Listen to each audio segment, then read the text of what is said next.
Всем привет! Премьер-министр Джастин Трюдо и президент Дональд Трамп провели два телефонных разговора в понедельник перед предстоящей торговой войной между Канадой и США. После разговора Трюдо заявил, что Трамп отложит введение пошлин на товары Канады как минимум на 30 дней. Президент США Дональд Трамп отложил введение пошлин на товары Канады как минимум на 30 дней после того, как премьер-министр Джастин Трюдо в понедельник взял на себя ряд обязательств по улучшению безопасности границ. Это означает, что наступило временное прекращение огня в торговой войне, которая могла бы нанести серьезный экономический ущерб экономике двух стран. Канада может немного вздохнуть на некоторое время, по крайней мере, на данный момент. Но Трамп дал понять, что он еще не закончил с Канадой, заявив сегодня, что он все еще ищет некоторое окончательное экономическое соглашение между странами в ближайшем будущем. Что же побудило Трампа изменить свое решение в последний момент? Что пообещал Трюдо взамен на временную передышку?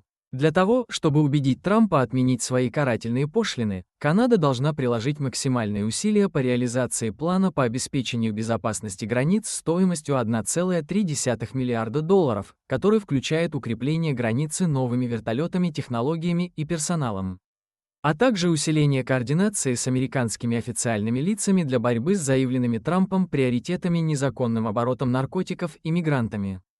Трюдо сообщил, что в общей сложности будут задействованы 10 тысяч человек в рамках усилий по повышению безопасности границы.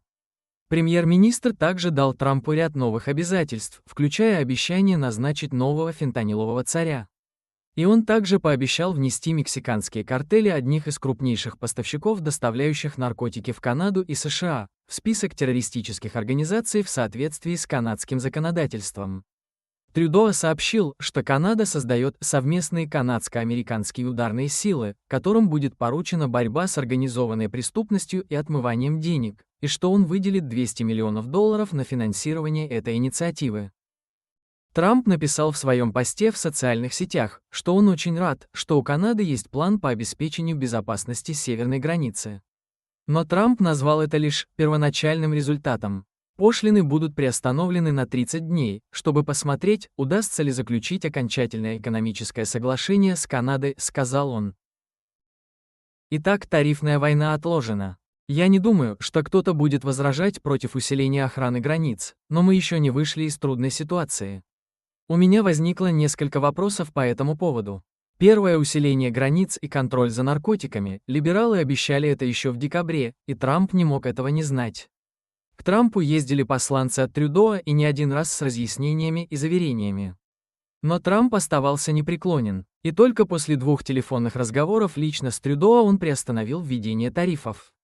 Интересно почему, ведь то, что пообещал Трюдо, было озвучено еще в декабре.